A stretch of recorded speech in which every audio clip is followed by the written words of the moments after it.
আরব ও মুসলিম রাষ্ট্রগুলোর ঐক্য সম্ভবত একটি কাল্পনিক কাঠামো। সত্যিকারভাবে এর আবির্ভাব আদৌ ঘটবে কিনা তা অনিশ্চিত।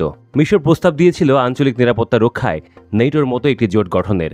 সেই প্রস্তাব প্রত্যাখ্যাত হয়েছে দোহা শীর্ষ সম্মেলনে। প্রত্যাখ্যান করেছে মূলত কাতার ও সংযুক্ত আরব আমিরাত ইউএই। লন্ডন ভিত্তিক গণমাধ্যম মিডল ইস্ট আই এই খবর জানিয়েছে। এই মাধ্যমকে মিশরীয় এক জ্যেষ্ঠ কূটনীতিক বলছিলেন যে 1950 সালের প্রতিরক্ষা ও অর্থনৈতিক সহযোগিতা চুক্তির আওতায় সম্মিলিত সামরিক একটি বাহিনী গঠনের প্রস্তাব দেয় মিশর, যেন শত্রু বিশেষ করে ইসরায়েলের আক্রমণ একত্রে ঠেকানো যায়। অথচ কাতার ও ইউএই প্রস্তাব নাকচ করল।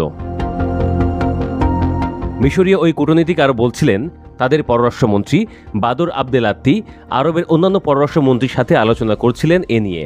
উদ্দেশ্য ছিল নিজেরা প্রতিরক্ষায় স্বয়ংসম্পূর্ণ হলে বাইরের কারো সহযোগিতার প্রয়োজন পড়বে না। ওই কূটনীতিকের মতে নেতৃত্ব নিয়ে প্রশ্ন ওঠার কারণেই ভাটা পড়ে যায় মিশরের প্রস্তাবে। সৌদি আরব নাকি নেতৃত্বে থাকতে চেয়েছিল, কিন্তু মিশর যুক্তি দিচ্ছিল নিজের দীর্ঘদিনের সামরিক অভিজ্ঞতার কারণ দেখিয়ে নেতৃত্ব দিতে। ওই কূটনীতিক বলছিলেন যে মিশরের president Abdel Fattah al Sisi Doha সামিটের পর দেশে ফেরার সময় খুবই বিমর্ষ ছিলেন। Middle East Eye Saudi Arab, Qatar ও ইউএইর পররাষ্ট্রমন্ত্রীদের প্রতিক্রিয়া নিতে যোগাযোগ করেছিল, কিন্তু কোনো সাড়া মেলেনি। মিশরের আরেক কূটনীতিক মন্তব্য করেছেন, আরব রাষ্ট্রগুলো মার্কিন কান পরা পেয়ে সাইজ হয়ে গেছে, বিশেষ করে ইউএই। তারা যুক্তরাষ্ট্রকে এক প্রকার কথা দিয়েছেন যে ইসরায়েলের বিরুদ্ধে কোনো পদক্ষেপ নেবে না, কারণ ট্রাম্প তাদের আশ্বস্ত করেছেন যে তিনি ইসরায়েলকে বোঝাবেন যেন দেশটি উপসাগরের রাষ্ট্রগুলোতে হামলা না চালায়। ওই কূটনীতিকের মতে আরব রাষ্ট্রগুলো চাইছে নিজেরা ইসরায়েলের বিরুদ্ধে পদক্ষেপ না নিতে, বরং যুক্তরাষ্ট্রকে দিয়ে গাজায় যুদ্ধবিরতি টানতে ইসরায়েলকে রাজি করাতে।